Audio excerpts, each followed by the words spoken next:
This is Santosh Kumar Sharma. तो दोस्तों, मैं आज आपको एक कहानी सुनाने जा रहा हूँ जिसमें भगवान जो है वो बंद आंखों से दिखाई देते हैं, खुली आंखों से। तो उन्होंने हमें आंखें दी है ताकि हम पूरी दुनिया को देख सकें, लेकिन उनको देखने के लिए हमें आंखें बंद करनी पड़ेगी। एक राजा था जो बहुत धन धान्य से रह रहा था और अपने प्रजा को सुखी रखता था, शायद प्रजा का पूरा ध्यान रखता था, जिसके कारण से उसकी प्रजा बड़ी सुखी थी, संपन्न थी। लेकिन इस संपन्नता में वो पूजा पाठ पर भी ध्यान रखता था। अपनी पूजा में हमेशा भगवान को प्राप्त करने के लिए वो आशा करता। एक दिन ऐसा हुआ कि राजा को भगवान के दर्शन हो गए। राजा बड़ा खुश हुआ, भगवान को देखकर वो अभिभूत हो गया और अपनी खुशी को इस प्रकार से उसने जाहिर किया कि हे भगवान, मुझे तो आपने दर्शन दिए, लेकिन मेरी एक इच्छा है। भगवान ने भी पूछा कि आपकी क्या इच्छा है। तब राजा ने अपनी इच्छा जाहिर की कि हे भगवान, मुझे आपने दर्शन दिए हैं, तो मेरी इच्छा है कि आप मेरी पूरी प्रजा को भी दर्शन दें। तो भगवान ने मना कर दिया कि नहीं, ऐसा नहीं हो सकता। लेकिन राजा इस बात पर अडिग रहा कि भाई नहीं, मुझे देना है तो ये दीजिए ताकि मैं मेरी प्रजा को भी आपके दर्शन कर सकूं। भगवान बड़े विचलित हुए, लेकिन अपने भक्त की भक्ति को देखकर उन्होंने कहा कि ठीक है, हम कल उस पहाड़ पर आ जाना, वहाँ हम पूरी प्रजा को लेकर आना, हम पूरी प्रजा को दिखाई देंगे। बस अगले दिन राजा ने पूरी प्रजा में ये फैलाव करवा दिया, पूरे नगाड़े बजवा दिए कि हमें भगवान के दर्शन होंगे। तो सभी प्रजा उस पहाड़ और प्रजा उसके पीछे पीछे चल पड़ी। और रास्ते में चलते चलते ही एक तांबे का पहाड़ आया, जहाँ खूब तांबा था।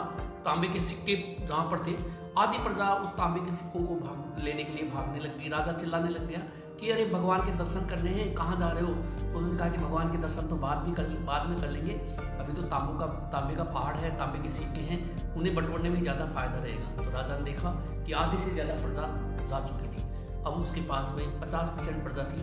जैसे जैसे आगे चले, आगे जाते ही चांदी का एक पहाड़ दिखा, चांदी के सिक्कों का एक पहाड़ दिखा और 25% जनता उसको लेने के लिए भाग पड़ी। राजा चिल्लाता रह गया कि भगवान के दर्शन के लिए चलना है, हमें भगवान के दर्शन के लिए चलना है। लेकिन प्रजा बिल्कुल नहीं रुकी। फिर भी राजा ने देखा कि 25% जनता अभी भी भगवान के दर्शन के लिए ललायत है। वो आगे चल पड़े। आगे जाते ही उन्होंने देखा कि सोने का पहाड़ था। अब सोने के पहाड़ को देखते ही जो जनता बची हुई थी वो जनता भाग पड़ी। अब राजा के साथ केवल एक रानी थी और राजा खुद थे। राजा चिल्लाता रह गया, अरे भगवान के दर्शन करने के लिए चलना है, उस पहाड़ के पास में भगवान इंतजार कर रहे हैं। लेकिन कोई भी नहीं रुका। सब अपनी मस्ती में अब सोने को प्राप्त करने की चाहत में भाग पड़े। अब राजा और रानी बस केवल 2 बचे। लेकिन फिर भी राजा को आस थी कि कोई एक भक्त तो उसके साथ है जो भगवान के दर्शन करने के लिए उनके साथ चल रहा है। जैसे ही आगे चलते ही हीरो का पहाड़ दिखाई दिया। अब हीरो का पहाड़ दिखाई देखते ही रानी ने सोचा कि भगवान के दर्शन तो बाद में हो लेंगे। वो भाग पड़ी हीरो के लिए।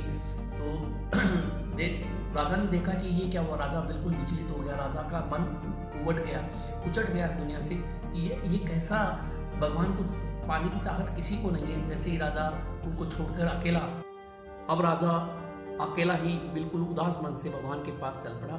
तो भगवान ने राजा को देखते ही कहा कि अरे तुम्हारी जनता कहाँ है? तो राजा ने सारी स्थिति समझाई।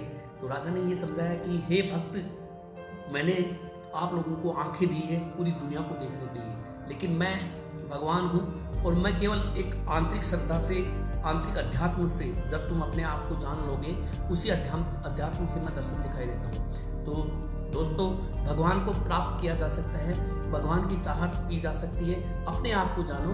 अपने आप को जानने से ही हम भगवान को जान सकते हैं। अपने आप को जब तक आप पहचानेंगे नहीं, तब तक ना तो आप आध्यात्मिक हो पाएंगे और न ही भगवान को प्राप्त कर पाएंगे। तो भगवान को पाने के लिए आंतरिक आंखें होना जरूरी है और ये आंतरिक आंखों से हम भगवान को प्राप्त